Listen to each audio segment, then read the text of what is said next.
Okay, dito tayo sa part 2. Tuloy po natin ito. So, dito na po tayong part, guys. Okay? Ito mga to, madali na lang po ito eh. So, hindi ko na po ito di-discuss kasi yung same lang siya sa emblem. So, dito na tayo na part. Okay? Click mo to, pen tool, click mo to. And then, dito ulit, isasagad mo siya dyan. Okay lang yan, ganyan. Then, click, click, click. Okay? Next, tatransfer natin yung fill tsaka stroke, shift X. Then, kunin natin yung curvature, then click natin dito, and then ka-curve natin. Yan. And we can also move this one. Then we can control the curve. Click mo dito, then pwede mo i-curve dito. Ayan. Ayan. So ito pwede mo rin makontrol yung pagka-curve niya. Pwede ka rin magdagdag ng other points. For example, kung hindi ka satisfied, yan, sa pagka-curve niya, yun, pwede mo magdagdag ka dyan ng curve. Ito dito, pwede mo makontrol. Ayan o. Ayan. Depende sa curve na gusto mo gamit ang direct selection tool. You can also move this one, click drag. Ayan. Kung okay na siya, kunin natin yung color nito. For eyedropper, click. Ayan. Then next, i-height uli natin siya. Ito yon. Okay.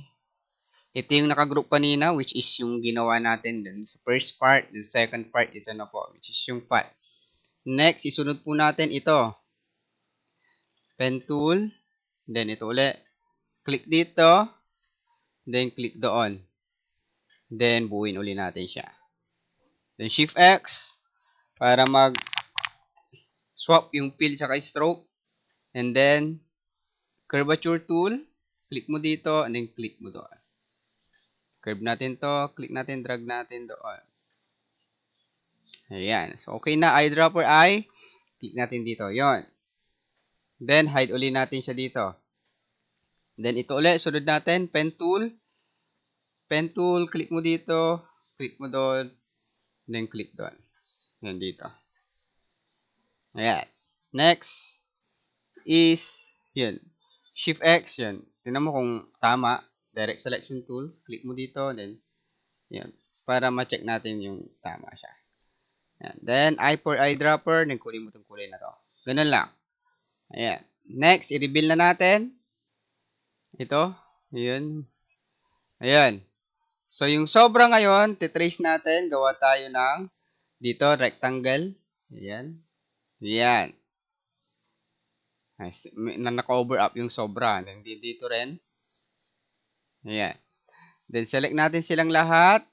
So, wala dyan yung nakagrupa, naka-hide. Hindi mo siya maseselect. Select. And then, punta tayo ng Shape Builder. So, may discussion tayo sa Shape Builder na to. Na-discuss ko na yan sa session natin ng How to Use Illustrator. Ayan. So, dito, hold Alt. Pag mag-minus tayo, then click, drag natin yung mouse natin. Daanan natin itong mga ilaless natin ng mga parts. Ayan. Okay.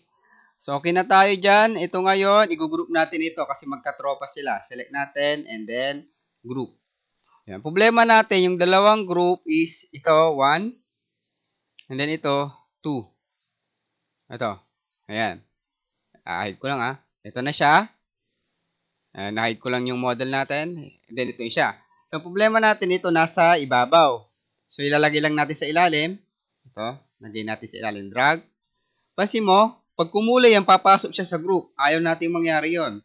I-drag lang natin yan. Yun, pag may linya na parang umilaw, dun mo bibitawan. So, yun. Nandito na siya sa ilalim.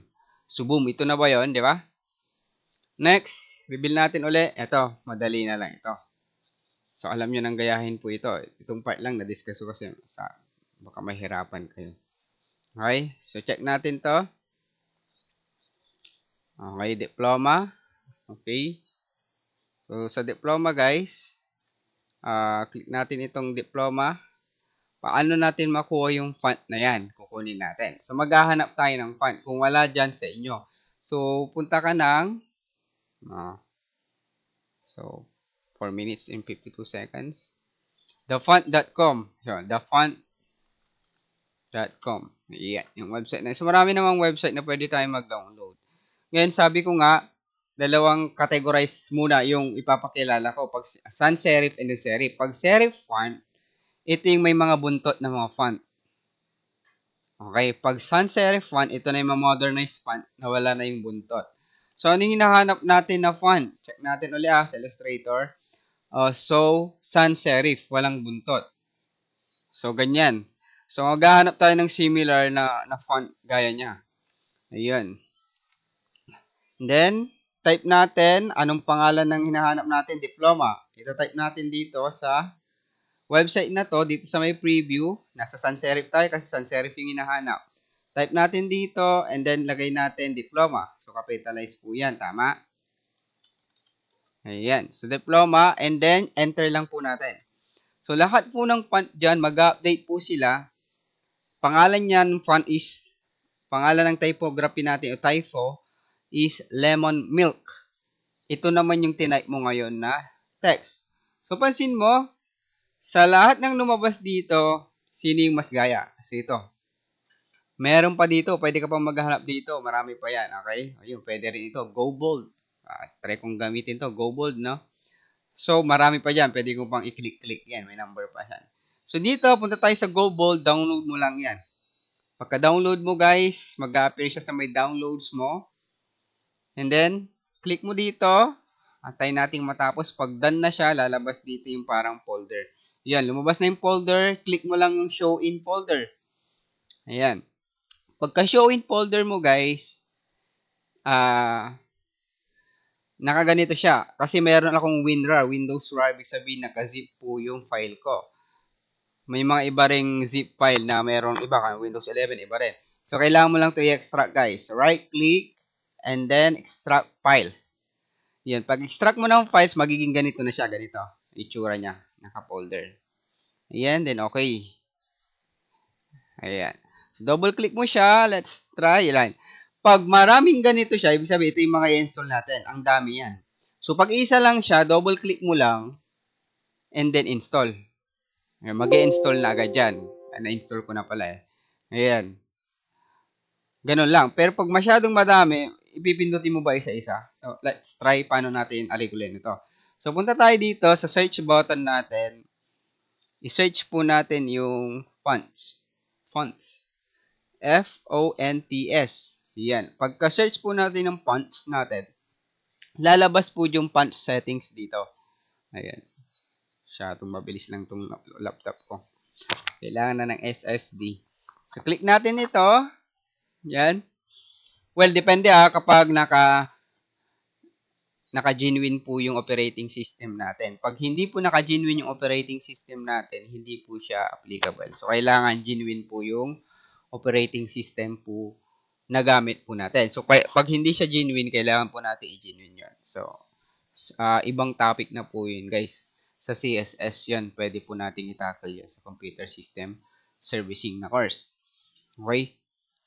So, dito po, ay lalabas po itong ganito na window. Yan. Meron ka makikita dito, drag and drop to install. So, drag and drop lang natin. So, paano natin siya madadrag? Eh, wala naman siya dito. Hindi natin nakikita. I-restore down lang po natin itong window. Ito na siya. I-restore down din natin. Yan. So, naka-restore down silang dalawa. Drag ko yung isa dito. Then, piliin ko. Naka-restore down din ito. Drag ko lang siya dito. Pipiliin ko itong mga to. So, click and then hold shift.